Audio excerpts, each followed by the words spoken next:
folks go today. So, likewise, I'll be standing by for net control, and you'll probably be along here in about 15-20 minutes or so. So, anyway, good morning to both of you, and you're both sounding really good here. It's W6JRY. Well, good morning, Jerry. Great signal into Reno, and I'm kind of curious, what's the temperature in the radio room this morning, W7MS? Radio room is 52 degrees, and now just a minute here. I might be wrong there. I'm outside was 58. We're supposed to have about 70 degrees here today. Which is a little unusual, but we've kind of been on a warm spell over here.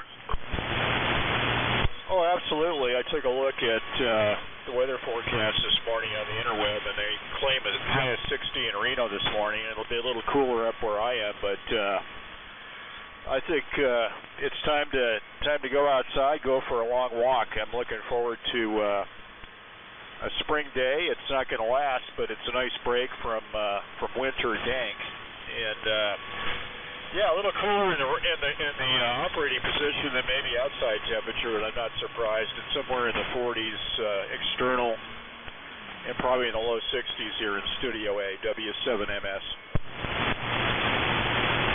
Okay, Mike. Yeah. Well, actually, it's 54 degrees in the shack, and it's 58 degrees outside. So that's a little switch.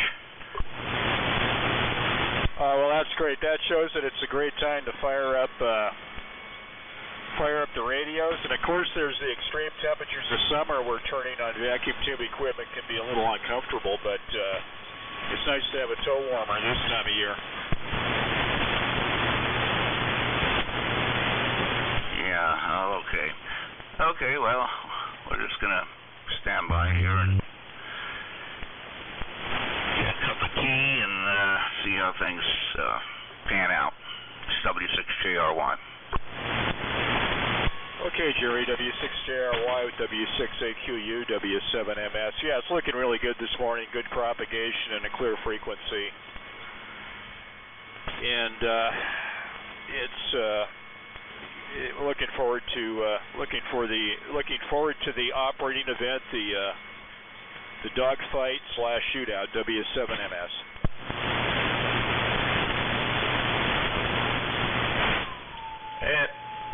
And NU6F. Good morning, guys. And W6MQI. Well, take it away, Ron, and hello, Dave.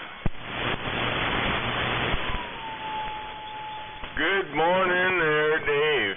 Well, it's another morning, and I'm under the weather. Finally got a bug. It's been 3 or 4 years. Well, anyhow, and it's not the kind of bug from Vibroflex. Bah humbug. W6MQI, NU6F.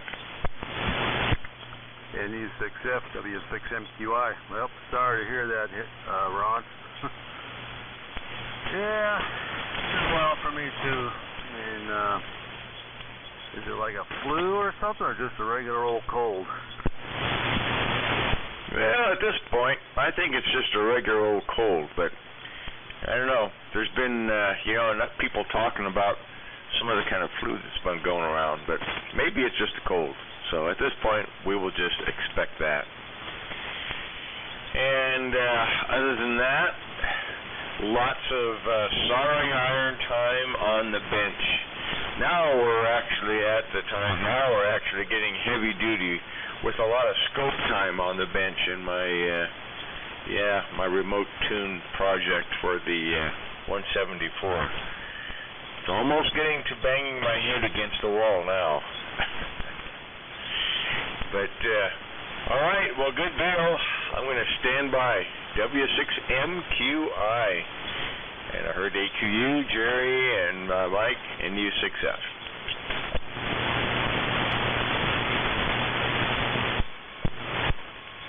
Well, I think Ron is, he probably picked up a virus from, he's always shutting down the bar at the hometown cafe, Dave.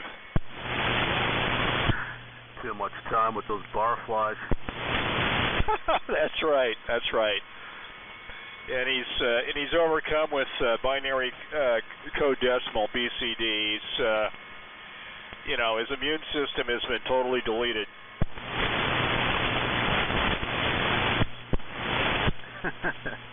Yeah. I'm not going down that binary code road. I'm not doing that one. That's to be safe. So, are you on the SCR-274N? If it is, it's working this morning. Yes, I am. Turned out to be a simple fix, but took me a while to find it.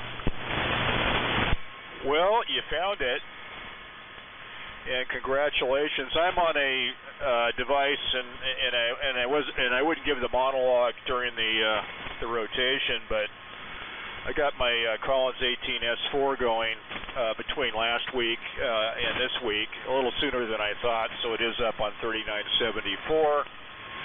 I've had this on the air since 2006, but it was on that black hole frequency called 3870. So we used the programmable Epson oscillator chips and moved it up on 3974 and had some adventures with technology, but it's working, and so I'm happy. I can at least use it since I've been in this house for the last 10 years. I think it's only been on a dummy load, W7MS. Okay, well, it's sounding good here. W16. I got a question for you on my audio. This is option A right here, 1, 2, 3, 4, and this is option B, 1, 2, 3, 4. Do you notice any difference? B sounds a little hotter, with maybe a little distortion, but that might have been phase distortion on propagation. But they both sound good, but I would prefer A, but that's just based on my perception in real time. I think we had W6TOM out there also, W7MS. Good morning, guys. W6TOM here. Hey, good morning, Tom. Yeah, good morning, Tom. It's been a long time. Figured I'd go and check into the net this morning and use you guys' contacts. Oh, that's right. It's Winter Field Day. You're 5'9" in Reno, Nevada. Well, it's actually, And you're 5'9" and a little more. Class and section, so in your case, you'd be 1H for one transmitter at home in Nevada. Okay, well, I can still give you a signal report. If that's not satisfactory, you can just line me out in the log sheet. Yeah, okay. I'm just running 25 watts. I'm using normal stuff. I'm using my ICOM 7300. 10 meters was really open yesterday. I played on 10 meters for 3 hours and had 30 contacts. Every call area except for the 8th one. I even worked a guy in Massachusetts that was about 6 miles from where I grew up. I mentioned that to him, and he told me where he was, and I knew exactly the location. Well, congratulations, and I think Dave wants to give you a report from his section, W7MS. Go ahead, Dave. All right, Tom. I don't know if I can get this right. 5'9", East Bay,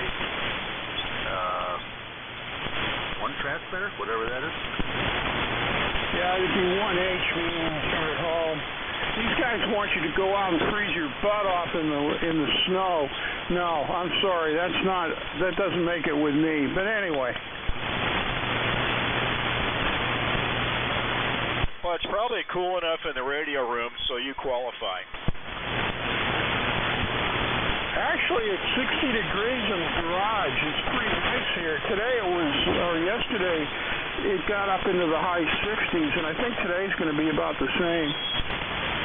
W6TOM, W6AQU, Montague, you're 5 and 9, over.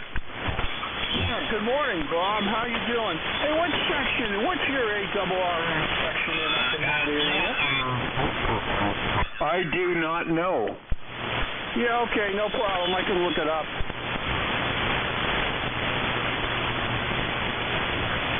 Well, congratulations on the two-way between San Leandro and Montague.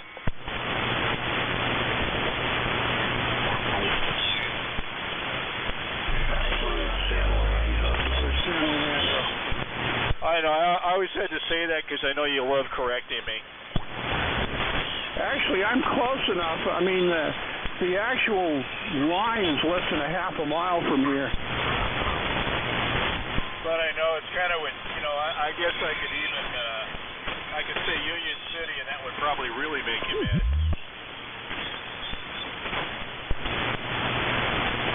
I never speak to you, Dad.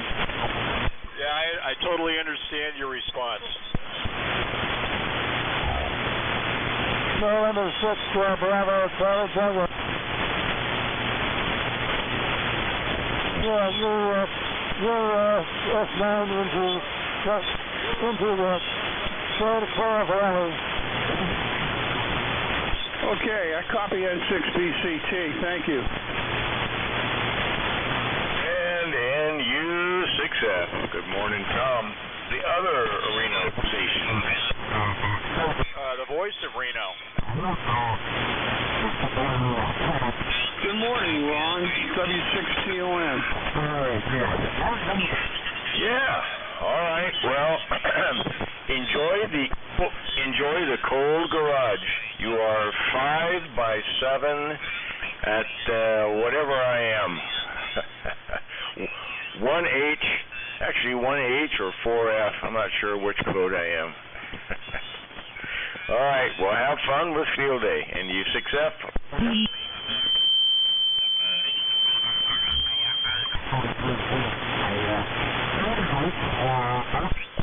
Well, I was lucky, Ron. I was 1A, and then President Nixon changed me to 1H.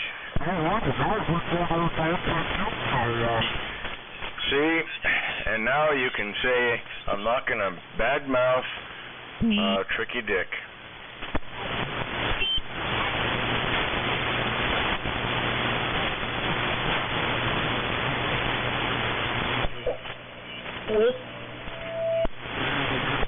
Whiskey 4, Delta Victor, Quebec.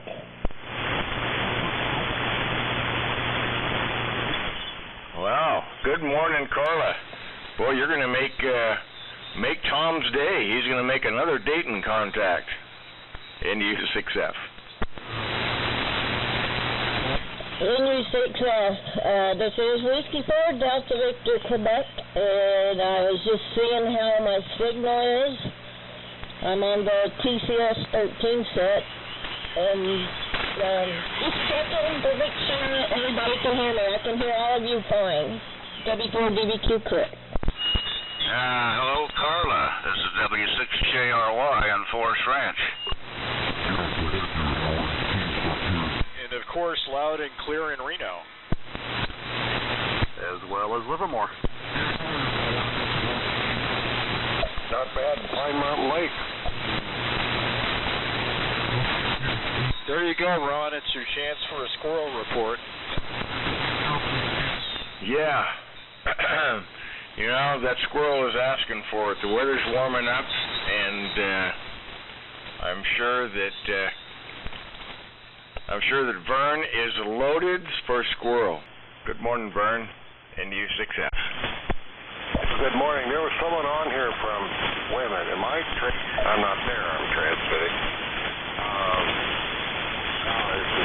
I don't have it. There we go. This K6BXY. I was raised in Castro Valley, so someone there from San Lorenzo or San Leandro, that's a rival back in high school, and this K6BXY Pine Mountain Lake, just waking up again.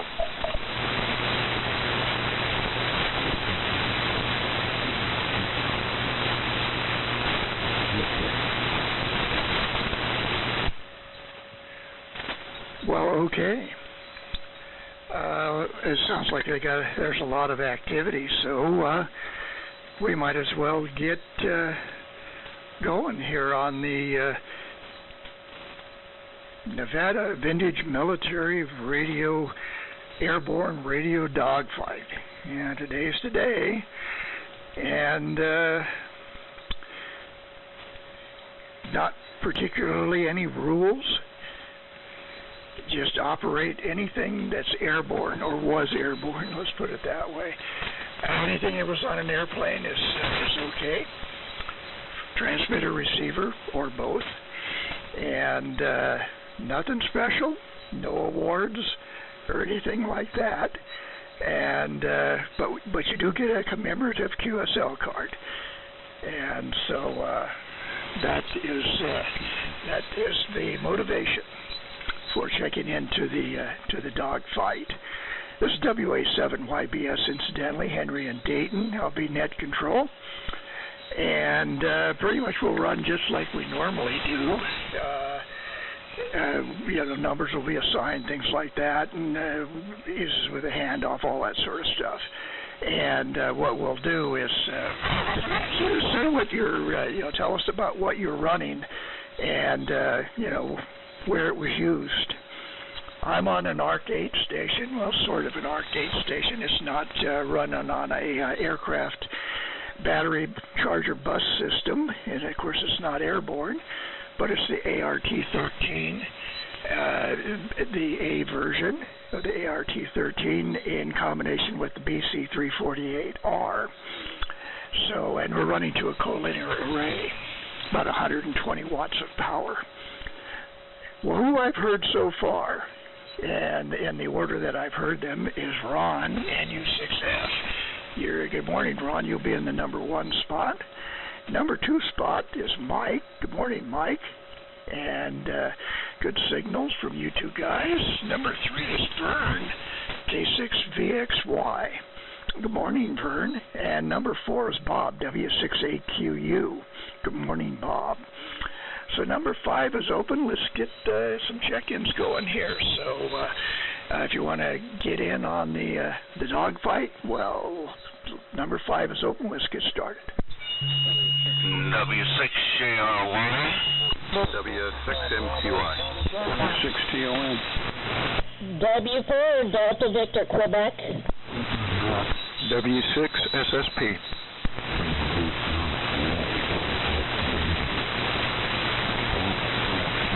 Okay, in the number 5 spot, I have Jerry, W6JRY. Good morning, Jerry.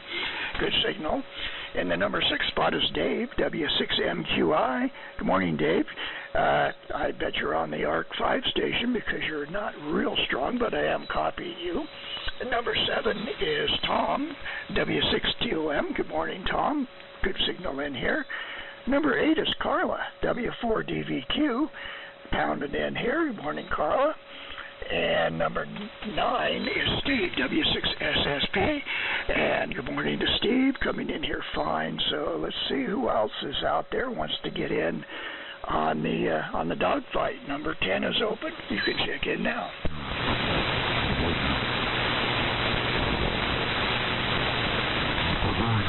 November 6 Bravo, Travel Jungle. Okay, there's Bill and 6BCT. Good morning, Bill. And you got a good signal in here. And let's hope he keeps up.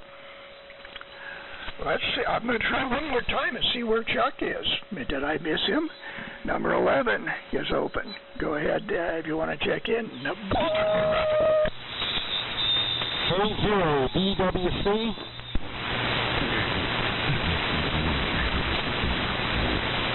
Okay, K0DWC. I don't know what you're on, Chuck, but you're pretty muffled. And so we'll see what happens as we get going here. As I stated, we're operating just, as a normal net, but be sure to mention what your aircraft radio setup is and what its connection is.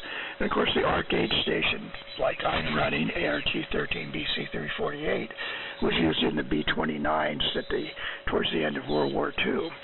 And so that's the connection. there. Of course, I'm using a collinear array for an antenna instead of a trailing wire, but you need all the advantages you can get. And so with that, let's get started. Let me run down the list real quick here. Number 1, NU6F. Number 2, W7MS. Number 3, K6VXY. Number 4, W6AQU. Number 5, W6JRY. Number 6, W6MQI. Number 7, W6KOM. Number 8, W4DVQ. Number 9, W6SSP. Number 10, M6BCT. Number 11, K0DWC. Up to Ron. Let's get going. NU6F, go ahead. Okay, good deal, Henry, in the net, and I hear engines running up on the tarmac, and good conditions so far. Even Bill and his Piper Cub out there over Half Moon Bay was Q5, so good deal. And ditto station as to Henry, the ARC-13 Zenith contract, and the B-1348. No trailing wire, but I suppose if the wind picked up, it might take off. Okay, good deal. I'll hand it over to W7MS and U6F. Well, thank you, Ron, but you didn't tell us what you were running.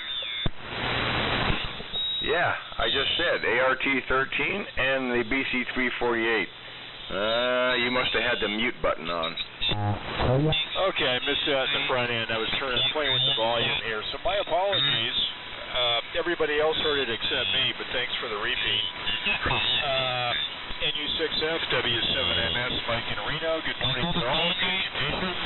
Good morning, everybody. And this morning for the shootout, running the Collins 1884, also known as a ARC-59, when it was used in the military. I think apparently in that giant Sikorsky helicopter from the early 1950s, and I don't recall the designator on that, and also the C-6 cargo plane. And the 18S series was Collins' introduction into the world of commercial avionics following World War II. Shares some similarities with the ART-13, specifically the 813 and the output tube, modulated by a pair of 807s. It also has the same mod transformer and the same late model dynamotor internally mounted in the 18S4, so it's about 70 pounds, but there's no center of gravity because all the weight's in the back of the unit, which makes it a little awkward. And first time on this frequency. I first purchased this guy and had it on the air in 2006, but just moved it up to 3974, so it's a pleasure to have it on the cool frequency, on the good frequency. So with that, over to Vern, K6VXY, W7MS. Okay, thanks, Mike. Look at the signal here. Yeah, it's working. It's K6VXY. Morning to Mike and Ron there and everybody else that'll be checking in. Amazing, I stumbled into number 3. Pretty happy. I do have my ARC-5 here, which I picked up from the RCA swap meet. It's sitting right next to the SB200, and I realized I do have an aircraft radio. The IC200 that I use here is ICOM. Was sold to me by a pilot in our radio club, and he was using it in his Piper Cub. He used it for a year or two. Not military, but it sure looks it. How's that? Anyhow, been continuing to do work on speakers. Sure nice to have a file here.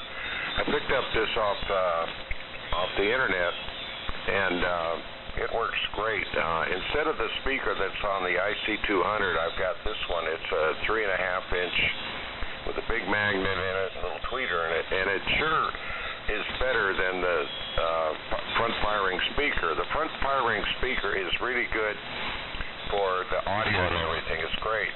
This one's even better. A little more hi-fi sound to it, and I can pick up better. And I hear number 10 there, excuse me, in Half Moon Bay better on it too. So that's a nice thing. So I'll turn it over to, we are running a dipole antenna. It's up, one end is up about 70 feet, and the middle is around 30-something feet. And the squirrels haven't got it. I was worried. My wife saw them a couple weeks ago on top of the aluminum shield I got around the tree, and I thought they were going to get it. I've still got to string up this, it's about a, how long was it? About 70-foot length of cable that I can use to go up in the tree so they'll never get the cable because it's all metal. I haven't done that yet, but I better. Over to number 4, W6 AQU. Good morning, and K6 VXY.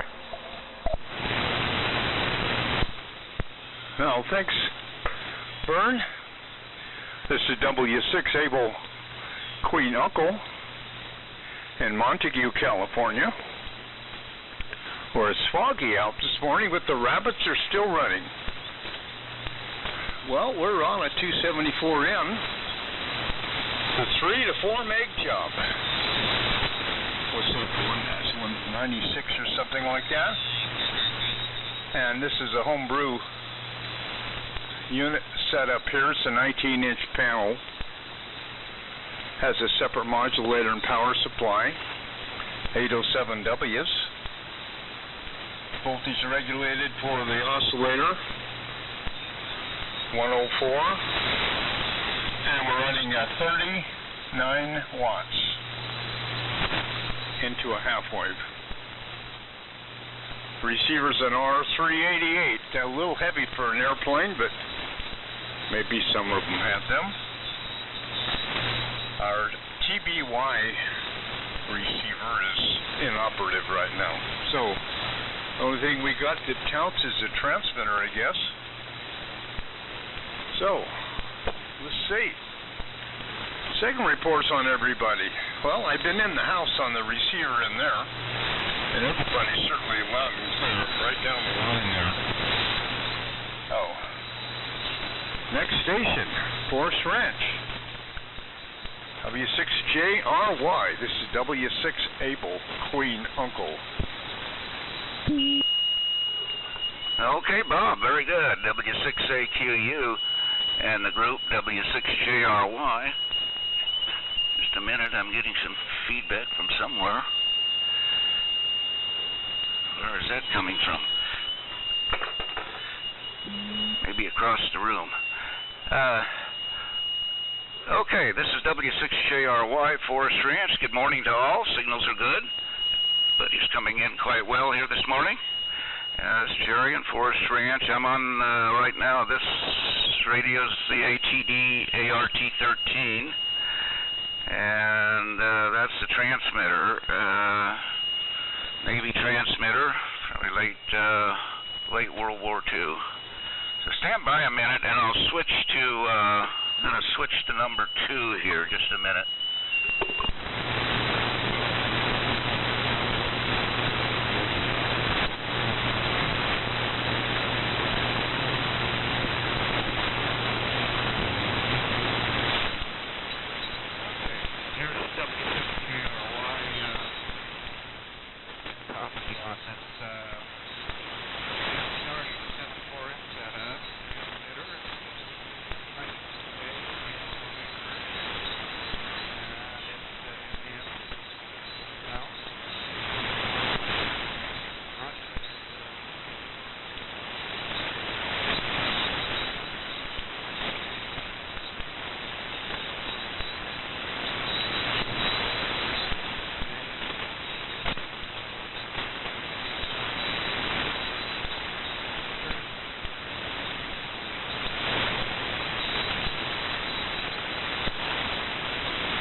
W6MQI. Well, Jerry, let me break in there. You had absolutely very, very little modulation in there. I could sort of tell you were in there on station number 2, but the microphone, I think, was working against you. So anyway, I could barely tell. But you had a good, strong carrier, so I think it was the mic. But let's go over to Dave, W6MQI. Go ahead. All right, WA7YBS, W6MQI. All right, yeah, I wasn't hearing a thing. All right, well, good morning, everybody. This is Dave here in Livermore. And we're on the SCO D74N command set. My receiver is a BC454. I actually have a 3-pack rack with a BC946 and a BC455 receiver. And the transmitter here is the BC696. And I have a 2-rack transmitter set up with a BC459 40-meter transmitter. And I'm going to the BC450 remote control box. Correct. Wait a minute, that's wrong. Going to the BC451 control box for the transmitter. And the receivers are controlled by a BC450 remote control box. And the modulator is a BC456. All going out through a BC442 antenna relay. And I'm driving the amplifier, 150 watts or something like that, to a dipole. So that's the lowdown here. So who's next here? Tom, W6TOM, W6MQI. W6MQI, W6TOM. Let's make sure I've got it. Okay. I'm playing Winter Field Day this weekend, guys. I'm on modern equipment. I'm on my ICOM 7300. I do have an ART-13 51J4 receiver, which I would go and use, but to set that up for what I'm trying to do this weekend, it's just really impossible for me to do the other stuff here. And I've been logging the guys that have checked in as contacts. So I've got 51 contacts since I started playing around with this thing yesterday. Worked a bunch of people on 10 meters yesterday, about 30 people, including one guy in Massachusetts 5 or 6 miles away from where I grew up. He had a heck of a station, a 70-foot tower and a 10-meter monobander. I talked to him briefly, and he told me where he was at. I knew exactly where it was located, and I've been messing with him. So anyway, I'm just going to check in here. I'm just going to listen out on this one. I'm not sure who I hand it to, so let me hand it back to Henry. WA7YBS, W6TOM. Okay, Tom, W6TOM 73, and thanks for checking in. And we'll turn it over to Carla, W4DVQ. Go ahead. Yes, W7 YBS, this is Whiskey 4 Delta Victor Quebec, and 73's to Tom. Okay, this is Carla in Dayton, Nevada. My radio is a TCS 13 set running on a remote unit by Hamilton Radio, running about 110 watts through an SB200 amplifier and an inverted V antenna. These sets were also put on PBY Catalina aircraft during World War II. Transmitter serial number is 2277. Receiver serial number is 2375. The remote control serial number is 845. And I'm using a T17 microphone.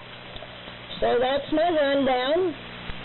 And I guess I'll keep it going and pass it to Steve, W6. SSP to take it. This is Whiskey 4, Delta Victor, Quebec. Okay, Carla, thank you very much, and good morning, everybody. Nice signals all the way around, and a large group and wide range of equipment, which is cool. Today I'm running Wells Gardner DC348Q. That was at one time refurbished at the San Antonio repair site. Has a nice red and white sticker on it, what's left of it. And using for transmitter, using the boring old Collins 32V1. I do it I pull about 30 feet up, D104 microphone. Anyway, this is Steve, and Steve's just north of Santa Rosa. And I want to say good morning to Tom, W1601. It was really good to see you at the swap meet and the sale. And more about that on the next pass. So, let's send it over to Burl, Captain Day, N6BCT, W6 SSP. Yeah, double first pass up to Bravo, Tango, Airborne. My SQL kept working, so I'm on direct this morning. So we have a temperature of about 48 degrees, almost 50 degrees this morning. And so we're still running the same old thing, the ACFT 100D with 25 watts control level. And so that's what's going on. On to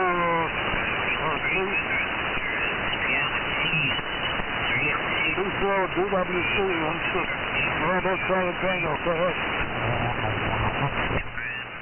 Okay, I don't know if this is any better. I'm going to get the microphone. What's the deal on this microphone? Go ahead. That microphone's better than the other one. So, yeah, you're modulating now, so go ahead. Okay, thank you, Henry. What's up, Al? Where's that F50 on there? I'm on the P-72, but I'm on the P-17 now. We're on the XC187, which is compared to the DC-191F, DC-224-8. They're both on track now. I'm also running an AC power supply. I'm running the RA-44, which is used usually with the November 3, which is very easy to play where I have it set up. But the repertoire is from Radio Receptor Company, 256 from 1945. We're running approximately 70 watts, and we have an LS Block J5A flameproof T as well on this station. And the transmitter was purchased from a guy on the front that I bought off of his website, and I purchased it, and I've had it for about 15 years, and a deal was worked out with another gentleman that guy dealt with in France. He had radio equipment coming back to the States with storage containers full of stuff, and we worked out a deal where he brought my transmitter back across the pond.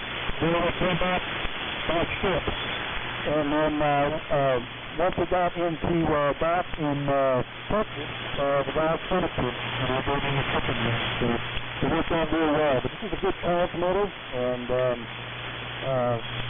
pretty simple with it. And I don't think he's any time. I just got to get some signal reports, if you guys don't mind. And we'll Henry sounding good. WA7, YBS, all you guys are sounding good. Signal reports on everybody, including Bill, is excellent. So no problem. WA7, YBS, 30 DWC. Okay, Chuck. K0DWC WA7 YBS. Yeah, no, that microphone is a major improvement. There, yeah, you were, it sounds like a 191. So I mean, it's, there's no getting away from that. But it sounds, your Q5, understandable. Sounds like a Cuban mic. What more can you ask? And Carl sounded good on the TCS also. And we got Steve running a BC348 for the receiver. That's good. And a good signal in here. Dave, what a lot of stuff. But then we all know those ARC 5s you got to have a lot of peripheral devices to run those. So lots of stuff. Good signal in here. And Jerry, we covered that at Station 1, the ATC, and all sounded fine. But when you went to number 2, I could hear you, but the modulation was way down. I mean, way down. Carrier was good, but the microphone was just not cooperating. Bob, good signal, and running a T74 and a R388. And Mike, 18S4, and Ron, running an R8. Very good. Okay, let's see if there's anybody else. Number 12 is open. You want to check in the first round here on the Airborne Radio Dogfight. Anyway, that's otherwise known as the Vintage Military Radio Net. Number 12 is open if you want to check in. Do it now.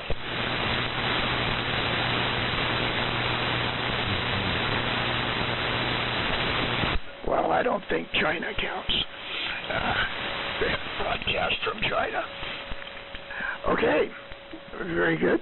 And let's see, on this 348, this one has an AC power supply in it.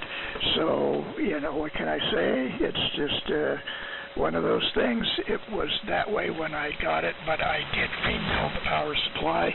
Everybody knows that the power supplies that the dealers put in back in the late 40s, and when they were selling these things, you know, by the carload, you know, the power supplies they put in were worthless, and you really need, you know, a dual section power supply in there for it to be really a good set running on an AC power supply.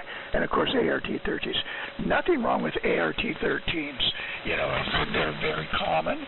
That's good. And they're common, and they have survived because they're the best airborne transmitter, you know, that was made at that time. They were the best, and they still are. Easy to get going, good audio, and lots of power. So it's the ART-13 can't be beat as far as a World War II vintage military transmitter. So, with that, when you get your QSL cards, what you will find is that for all of the writing that is on the QSL card, that was all done on my 1942 Underwood mill. So you'll see a lot of little, you know, you'll see a lot of /0s in there, and you will also see the unique to the Underwood mill, the little curly Q on the top of the C's in there. The letter C is very unique looking. But anyway, all of the writing was done on the 1942 Underwood mill. So very apropos for the QSL card. And so anyway, let's go ahead and do round 2 now, and we'll send it on up there to W6F on the ARC-8. This is WA7 YBS. Okay, good deal, good copy on all, and it sounds like props are up to speed and everybody's airborne at this point. And thanks, Henry, for the praise of the ART-13. When you were saying that, I happened to notice that the red pilot light jewel was glowing a little bit brighter as you were calling the ART-13 the best. Okay. Well, good deal. Not much to add on here other than, let's see, I neglected to say power is 150 watts, AC power supply, and the trailing wire is 170 feet, only about 25 feet off the ground. Okay, with that, okay, Mike, get ready to grab the right push button to get back to us on the next radio you're using, W7MS NU6F. Well, thank you, Ron, NU6F W7MS.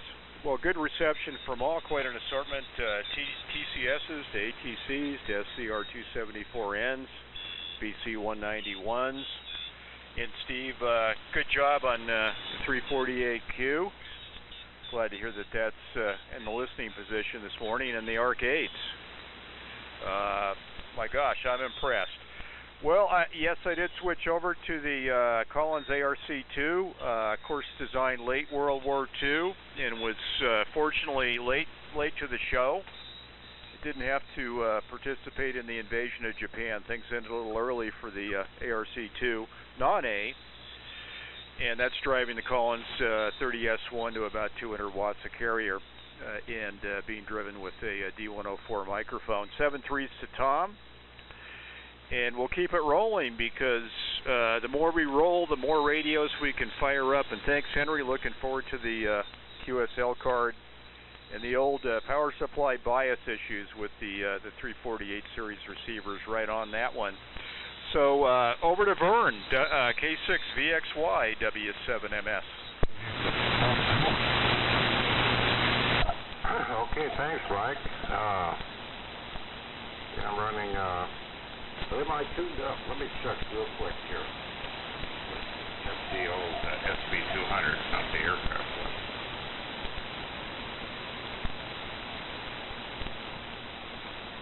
Yeah, it was slightly untuned, but you probably won't hear the difference. Maybe a little bit on carrier. This K6VXY, retweaking the trusty heat kit, and someone said something they had stuff to run an ARC-5. I'd be interested in that. I'd like to fire this up. It's sitting here in pride, all dusted off in glory in the very middle of the shack, and I'd have to figure out some way to do it. It'd probably be slow on the TR because I don't have any relays for the antenna anymore, but I'm sure I can get something like that. I'd love to love it. Run it. It shows on the dial here that it starts at 4 megahertz, but if I turn this dial here, let me check it. I gotta move it just a little bit. There we go. I want to see how much it's moving now. If it's tuning below 4 megahertz, I think it is. Oh yeah, it goes a little below 4, maybe down to 3,900 or somewhere. So it is a definite possibility here. So I would love to. Oh, that would be a thrill. Looks like it's a headphone output that I can do something with that too. Audio is more my background for when I was working full time. Weather here today, we had 3 inches of rain. I would just throw that in. That is a lot for us. We have not had that much rain, but that little rain shower thing we had earlier in the week, this last week, contributed some major dump, and I think the biggest one day was 1.5 inches, and then there's 3 days worth to make the 3 inches, but very, very welcome. The snow is not, but the rain is very welcome here. And morning to everybody else, Jerry and Carla. Carla and Chuck, you're a little difficult to read. My new hi-fi speaker can hear it. And I'm hearing Bill better. And 73s to Ron from San Leandro. I guess he's gone now. Or San Lorenzo. Yes, I know that is a rivalry, San Lorenzo and San Leandro. That's big. Especially if you're from Castro Valley. Anyhow, with that, let's see, I commented on everything.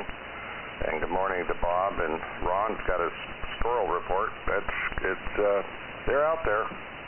They're just waiting. Anyhow, over to number 4 on the list, W6, Bob there, up there in, what's it called? Marigold? No, Montague. Good morning. This is K6VXY. Very good, Vern. The XY, right now. W6 able to clean up. Okay, on that 3 to 4 meg that you're looking at there, that must be a BC696A. That's what I'm running here. serial number 20,000 and something. The most I can get out of that on phone is 39 watts with my power supply. But this was all put together by Silent Key many years ago. He took a 19-inch panel. It's a really beautiful setup. The has a cutout on the left side for the transmitter to slip into, and all the switches and the metering on the front. And it would slip right into a 19-inch rack. But it is quite heavy with the modulator and power supply unit. So I had to dug it out of the pile and traded it off to a fellow a long time ago, and he was nice enough to trade it back to me here just for this event. But I plan to keep it. Nice little unit. I jiggled around the 1625s until I could get that almost 40 watts out of it. I thought I had a box of them, but I'm going through. I have a slug of R5s. So I'm pulverizing the jugs out of there as I tried to get as much power as I could. So, 7:30's to Tom. Been a long time since we've talked. And, yeah, Chuck, I don't know what happened. Do you have their microphone upside down and underwater or something? But maybe you've got it resolved for now. But maybe I'll switch microphones on you. Better check that. All right. Up or down to Forest Ranch. W6JR1. See if we can copy you a little better this time. This is W6 Able, Queen Uncle. Okay, Bob. Before I go any further with this setup, I'm on the ARC-5 Navy version of the command equipment. Henry, would you let me know if you're copying me any better on this set before I continue what we're using here? Over. Yeah, I'm copying you Q5, so go ahead. Okay, very good. Thank you. Yeah, there's some kind of an audio problem there with the 274N setup. The basic units over there were 696A, 3-4 meg, and the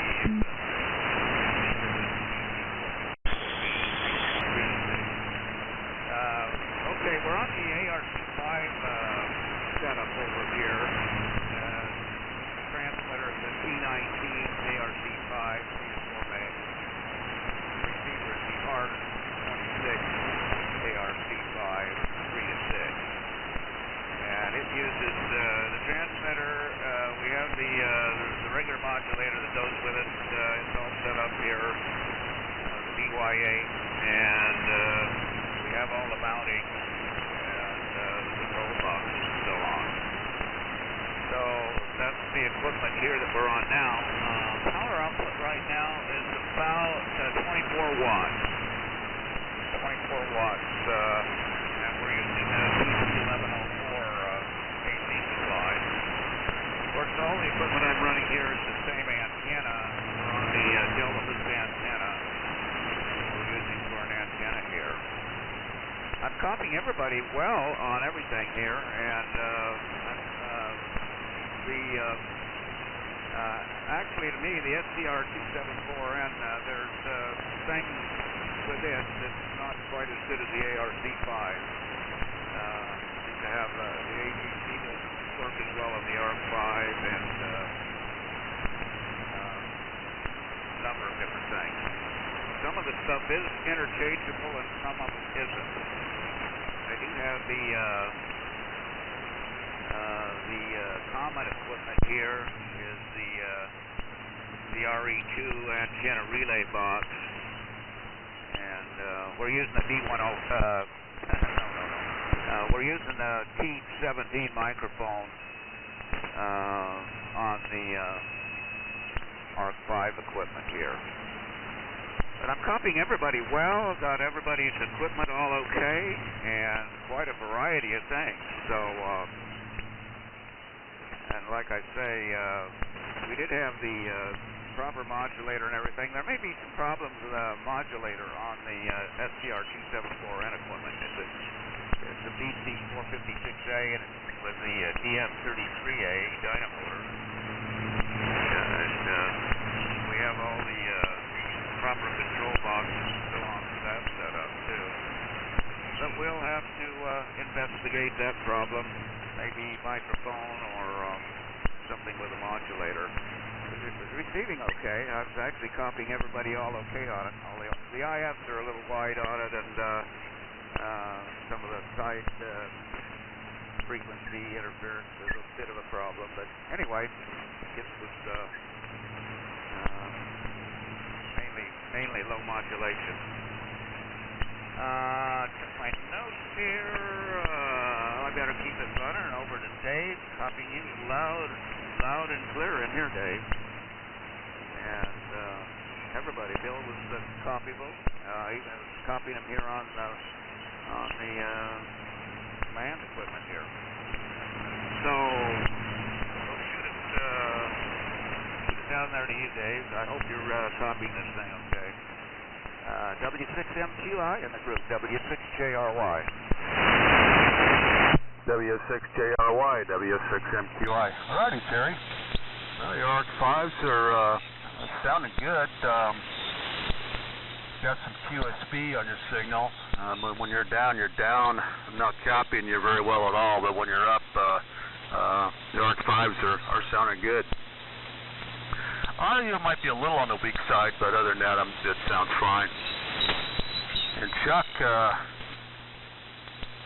I can barely copy Chuck. I don't know what, the path's not too good. Although I'm copying Carla just fine, but it sounds like maybe she's running a little bit more power. And Bob, your command set, or your SCR-274 sounds good here. Kind of neat to hear so many of them on the air at one time. Let's see. I had modulator. Well, I thought I had a modulator problem on mine. I went through the whole thing trying to figure out what was going on. I was praying like hell it wasn't the modulator transformer or something. Turned out to be a bad toggle switch in the transmitter control box. I tried to clean the switch, but that made no difference, so I just put a shorting tab across it to defeat the switch. The switch really isn't needed. All it does is switch a resistor in series with the microphone, and I don't use that, so I went ahead and just shorted it out. And that solved my modulation problem, so that was nice. But, yep, the SCR-274s have a lot of parts, a lot of peripherals that all have to work for it to function. I even have the control cables so I can remotely operate the receivers, but my setup just doesn't allow that, so I have separate knobs on the receivers to change frequencies on the receivers instead of using the remote head. Maybe someday I'll be able to do that, but with the setup I got now, it's just not going to work. And I was thinking about getting the ART-13 up here for another aircraft radio, but too much of a pain in the butt to get everything set up, so I'm stuck with these for now. But other than that, not much else going on here. So I guess I'll turn it over to, let's see, Tom left. No, is Tom still here? I don't remember now. W6TOM. If not, it's over to Carla, W4DVQ, W6MQI. Okay, W6MQI. This is Whiskey 4 Delta Victor Quebec. Yeah, Tom signed, W6TOM signed, so didn't mean to butt in there, Henry, if you were going to tell me to go. But, guys, I've had a lot of fun this morning, and I want to tell Henry, thanks for putting a lot of work into these QSL cards. I'm curious to get mine. I got a place for it already, but I appreciate you going to all that hard work. And, Bob, I didn't switch microphones, but, Chuck's running only about 70 watts. I'm running like 110 watts. But, and plus I have an amplified voice, so it makes a little bit of a difference. But, anyhow, guys, I know there's probably some of you wanting to do some of the other radios, but I had fun this morning and hope everybody has a nice week ahead. So I'll keep it short and pass it to Steve, W6SSP. This is Whiskey 4, Delta Victor, Quebec, saying 73, guys. And good morning. Really good to hear you on today. And let's see, boy, a lot of neat equipment on. And Dave, I got to compliment you on the wide range of equipment and bits and pieces you managed to put together to get a command center on here. Well, it took a lot of time, a lot of patience, and a lot of knowledge, so which I don't have. So kudos on that. That's really, really cool. I wanted to comment on the CHRS swap meet that was yesterday in Alameda.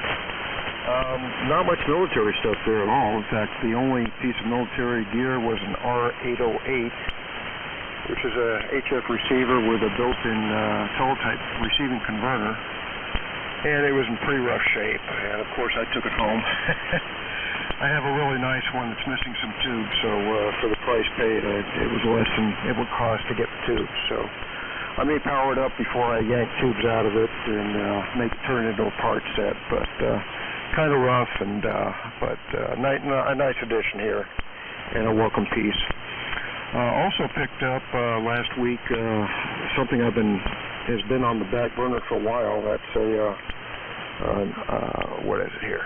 RAO, National RAO 7 receiver.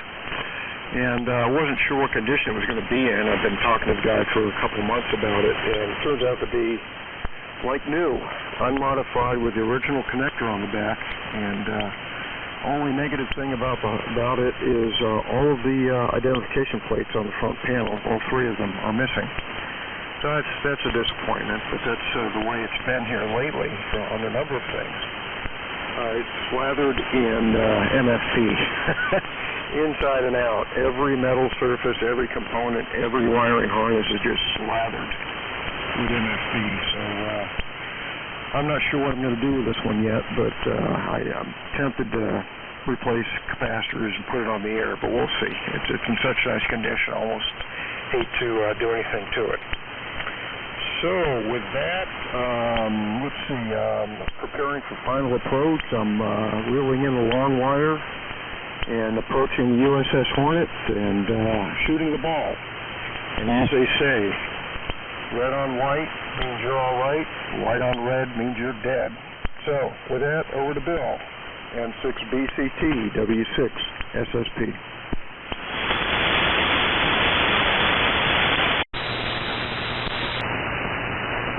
W6SSP and 6 Bravo Charlie Tango. Yeah, I was just having a catapult, and that was my airborne thing. And of course, it was not ham radio. It was the radio for contacting the tower, and there was a simplex frequency too for talking to other airplanes and stuff like that, you know. So that was good. And the other thing happened is the guy who did it, an overhaul on the engine, couldn't line up the cooking room for happening very much. They had all the gaps in the same place. And so it leaked oil. and it went past the engine to fail. I had to land it, and I was in the room when I was doing that, and the it had to make an emergency landing. And then the guys at the land station and started trying to turn it in. And it was really an interesting transportation tournament, and we moved to Senator in California, and we towed the airplane up there, and we worked on the engine. We were living in Sunnydale, and finally they wanted to cover the wings, and I couldn't do that, so I sold the airplane. So there. Yeah, that was the last airplane I had. And so there you go. And I lost my pilot's license too, because I didn't renew it. All right. Take care. M6 over to W4. Until I come back to school. Thank you.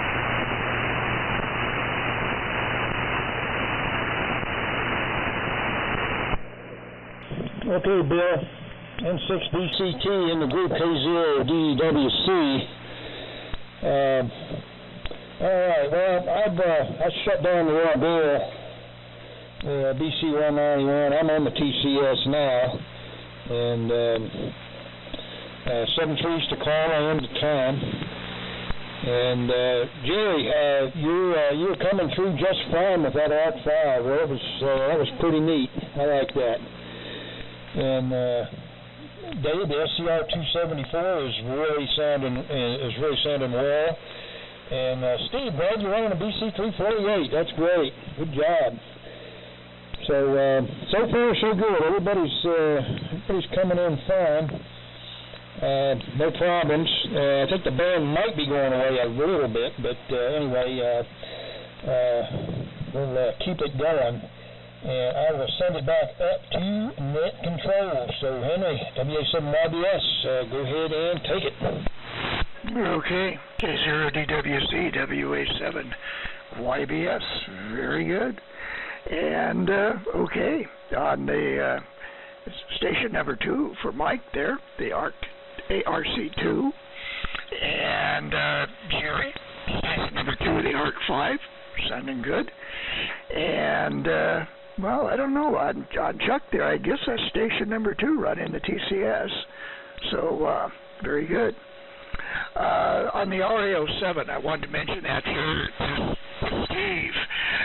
In my research, in writing that article that's on the website on RAO receivers, I think there's quite a number of RAOs that don't have the original data plates on them, because so many were missing. Collectors would sign data plates and then put them on. Of course, it doesn't really matter on there's a couple on there that aren't really too important. They don't have, but there is one that has the serial numbers on it, and you can tell by the serial numbers assigned versus the serial numbers stamped on the chassis. They don't agree, but you can see chronologically that it's a very late data plate on a very early receiver. So I think a lot of those data plates ended up being taken off, and then 30 or 40 years later, some other data plates got put on. So anyway, very good on that. Let's go ahead and do the 73 round. If you have a third station to put on, well, this will be your opportunity to do that. So 73 round, now W6TOM has signed and W4DVQ have signed. So other than that, everybody's still here. So 73 round, over to Ron, NU6F, WA7YBS. Okay, thanks a bunch, Henry. And signals are fading a little bit, but still Q5 copy on everybody. And great to hear the ARC5 SCR 274Ns well represented this morning from up at Jerry's end there in the cold basement, and Dave station in the warm house, But yeah, Dave, I know when you were collecting all that stuff, it sounds like you darn near have the full suite of every accessory imaginable. So to only have one resistor and a switch with an issue at this point, it's pretty amazing. I'm sure the flight crew would have given you kudos for that one. And Steve, good deal on the RA07, and Henry on the nameplates. Well, I guess I'm lucky. I guess both the RA07s here have got all three nameplates, and for whatever it's worth. But good deal. And Henry, great on the QSL cards. I guess, was that the maybe that was the mill you got over at your Underwood. Maybe that's not the one you got over at Hammond Hi-Fi. But at any rate, yeah, that'll be cool to see a vintage QSL card from the era. And Bob, I didn't realize you would be switching radios there also, so I don't know. I'm guessing you and Mike both have got a lot more radios to switch to, and I'll make this a 73 round, but I can listen out for another couple of radios afterwards. Okay, guys. Good hearing everybody in there. And Vern, glad to hear that the squirrels are on the wrong side of the aluminum flashing, but they still aren't interested in the rope. Okay, catch you guys later. And with that, take it away, Mike, on Mystery Radio number 3, I'm sure. W7MS NU6F. Well, wow. I'm the guy with feedback. Stand by. Okay. Well, here we are, a little bit better situated now. That's correct. Currently on the... what am I on here? I'm on the Westinghouse Electric and Manufacturing Company GP7 and listening on the RCA ARB receiver, which is running on Dynamotor, and the GP7, which theoretically should be on 800 hertz, 120 volt single phase, is on currently on 400 hertz. Single phase 120. So, yes, the GP7, and it is in the configuration that, as pictured in a Type K airship, also known as a blimp. There's a few photographs of a GP7 with the radio operator, and he's manipulating an ARB receiver, but of course he's manipulating that direct with the tuning knob, not the coffee grinder. And we all know about the coffee grinders, don't we, on the ARB? So I decided to switch to this radio. I'm out of sequence, but we all know the deficit with the ARB. So far Q5 reception on all. Great, and again, as previous comments, great to hear the ORG5s and the SDR274Ns on the air. And also the MFP and the RA07. Congratulations, Steve, on the latest acquisitions and the report from the swap meet. So we'll keep it rolling because let's see what Vern's up to between now and then. K6VXY W7MS. Okay, thanks, Mike. Let's see. It's just back to 80 watts. Yeah, it's running okay. The old trusty Green Monster here. This K6VXY, Pine Mountain Lake or Grove Run, whatever you prefer. And yeah, I'm looking forward to a QSL card. Had a ton of those at one time, all over the wall. Be nice to get one. So thank you, Henry. And yeah, the squirrels they're not below, they were above. Somehow I think they jumped from one tree to another to get above the flashing, and they're running back and forth. My wife saw them. She's a little nervous about them. I tried running that cord, which is, they sell it at Lowe's and Home Depot, a bunch of places, but it's, I think it's 3/16 or whatever to see, with 4/16, 1/4. I think it's 3/16, and then it's got a sleeve of nylon or something, clear nylon around it. but I've got a branch that it goes through at the top, and I couldn't get the loop in the cable through it. I was pulling on it and pulling on it. What I need to do, I guess, is get above it, you know, take the back end of it and go up the hill from it, so when I'm pulling the line over the top of the tree branch, I'm pulling from above, not below, and that can make a difference. It's pretty steep out there, but it's something I got to do. It'd be a disappointment to lose this really neat spot. It's like I said, I've got a measured rope about 70 feet, and it shows it's that high above the ground at the far side of the insulator, at the high end of the antenna. So that would be a shame to lose that. Although I know the people that did it, they threw it in for free because they're cutting down all these trees and what do they call widow makers and different things. I thought that was kind of nice. Quite a launching. That's about a 4-foot slingshot they had there. They just set it up. I guess they use it a lot to help tree climbers and get different things. I don't know what they use it for. the rope, but it worked great for what I'm doing. I guess they've got drones now for getting your antenna up higher over trees, but I think the locals they have different words for the leadership here at Pine Mountain Lake. Don't want any drones flying around in this area. I don't know what their excuse is, and it's always some goody-goody thing, right? Anyhow, that's enough. I don't want to say any of that. We don't talk politics or opinions, but I have them. Okay, with that, thanks.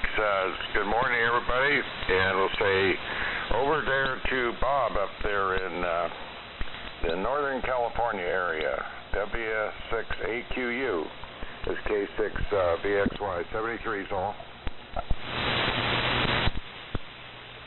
Very good, Vern. VXY and Pine Mountain Lake. W6 Able Queen Uncle. Montague. Well, I found you down a little bit in frequency, and I was tuning down, get you right on, get your audio sounding real good. That's interesting on that old typewriter, Henry. I bet you it's in real good shape. The letters and numbers are going to be just shaky clean. All right. Well, I had the heater on for a while out here, but had to shut it down. It was getting too warm. This shack is all insulated, and it doesn't take very long to get it up to speed. So we're going to say 7-3 to everybody. We were going to fire up the ART-13. It's running on a dynamotor that runs off one of those 1103Cs, which makes a little bit of noise. So I elected not to run the 13 this morning. And the one that's on AC uses a Variac, and that's not connected. Oh, anyhow, looks like it turned out pretty good here. Dave's got an awful lot of things cabled together down there. It's amazing that it all works and sounds so good there, Dave. And let's see. Any other comments? No? We want to see 7-3s. And look forward to this again next year. So, Forest Ranch. W6JRY, this is W6 Able Queen Uncle. Okay, Bob, W6AQU in the group W6JRY. Okay, very good. Still good copy on everybody. And we're back on the station number 1 here with the ART-13.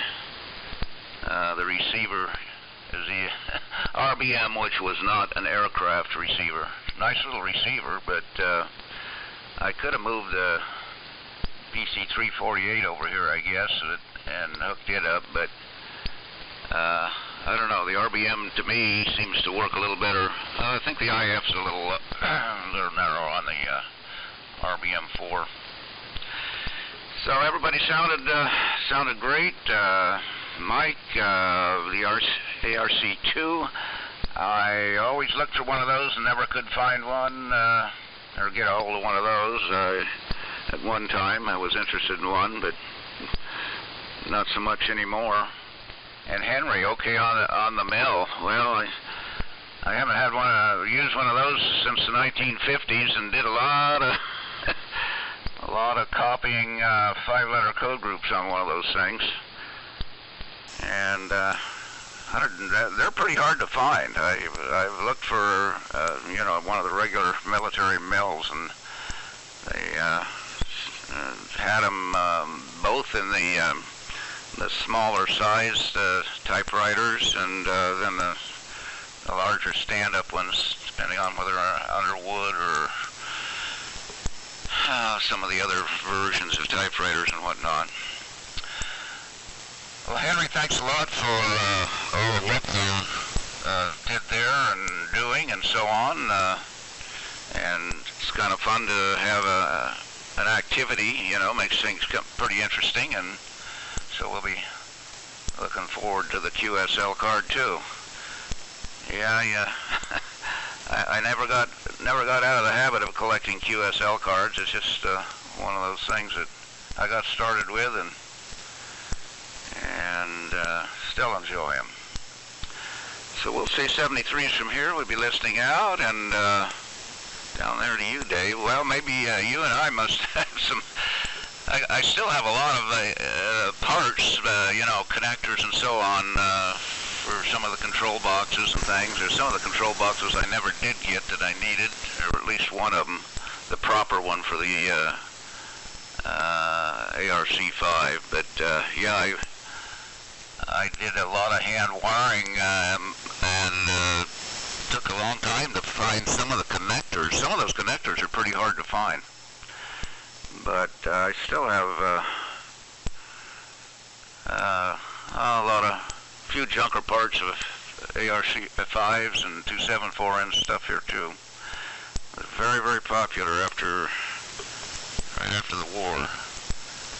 Sad thing is, what we were doing then was tearing it up and modifying it with all the conversion manuals coming out from CQ magazine and some of those other places.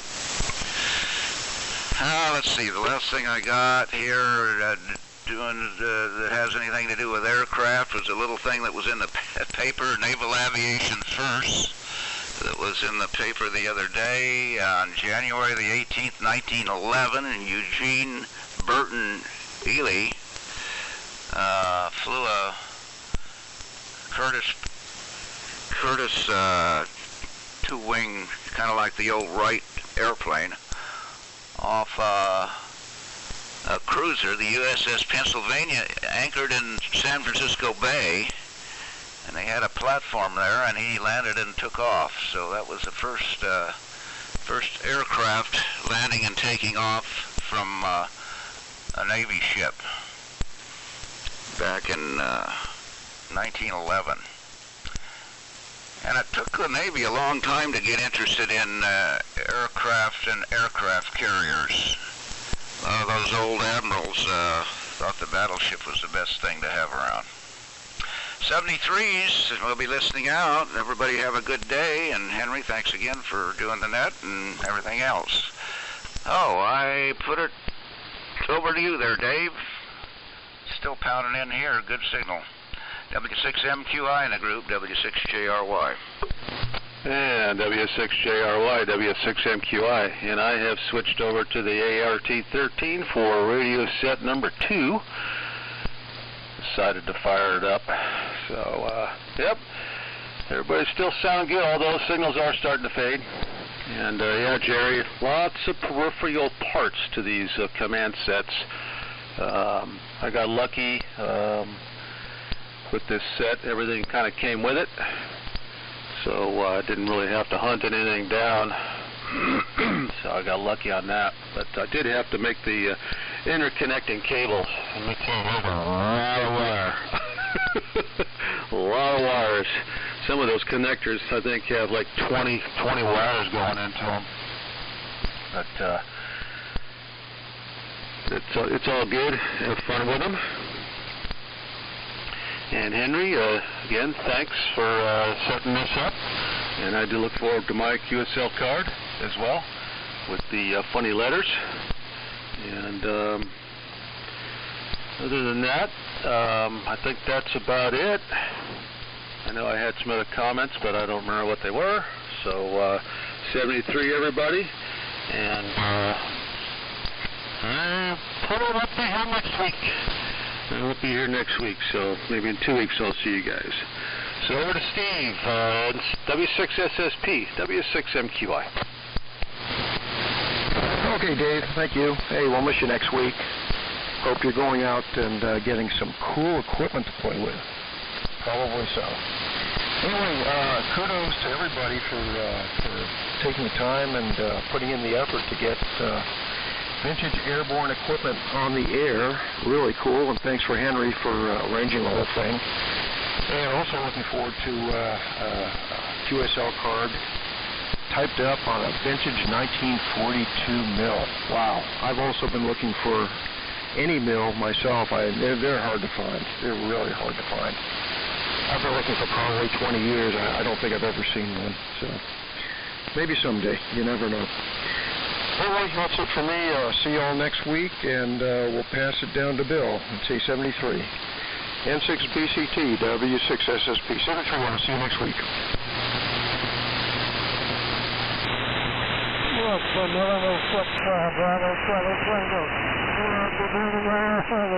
Well, see you on next week on the net there. And DWC's going to be no control, I understand. And so we're back next week. Anyway, 7-3 on 6 BCE over the K0 DWC and 6 Bravo Tango.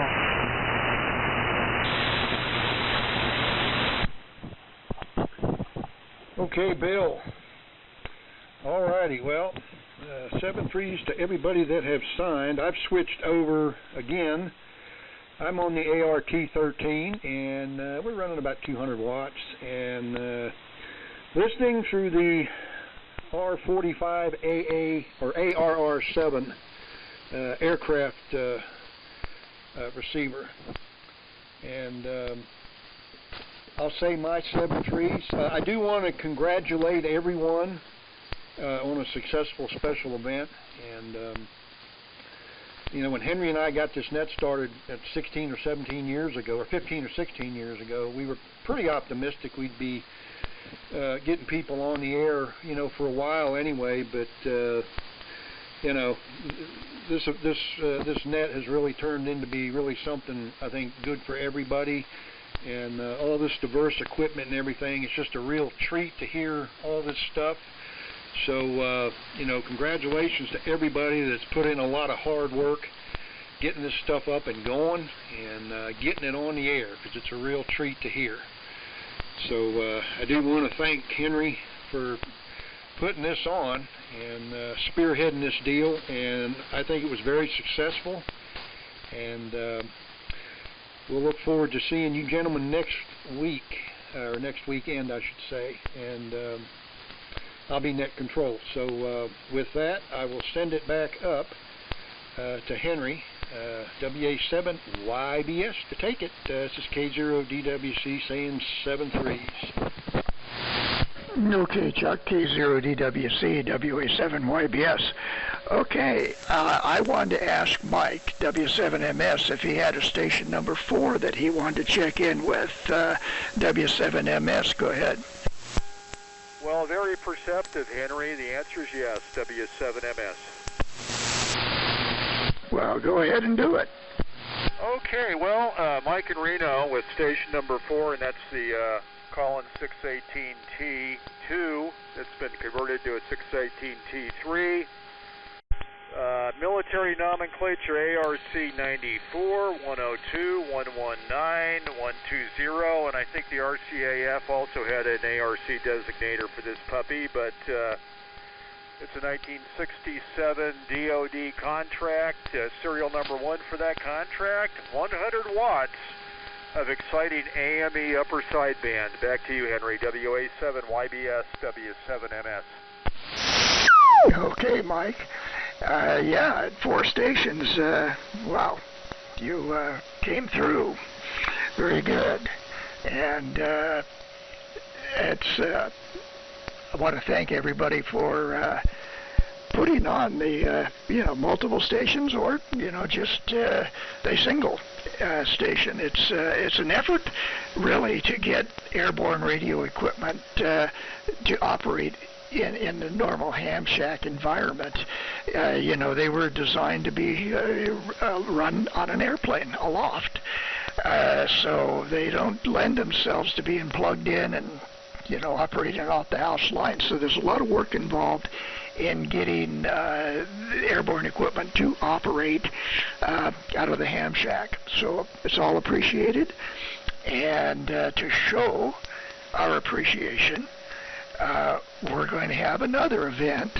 It's going to be in May, and this gives you plenty of time to get ready, but we're going to rerun the old Behemoth military radio trials.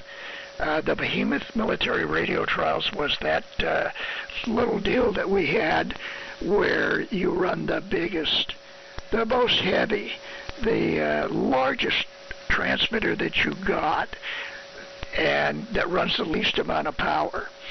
And we have a place on there for watts versus weight and stuff like that. So same deal. We'll have more details as it comes along, but we're going to run that in May. So you have 3 months or so to think about a behemoth to run. So with that, that mill, I think it was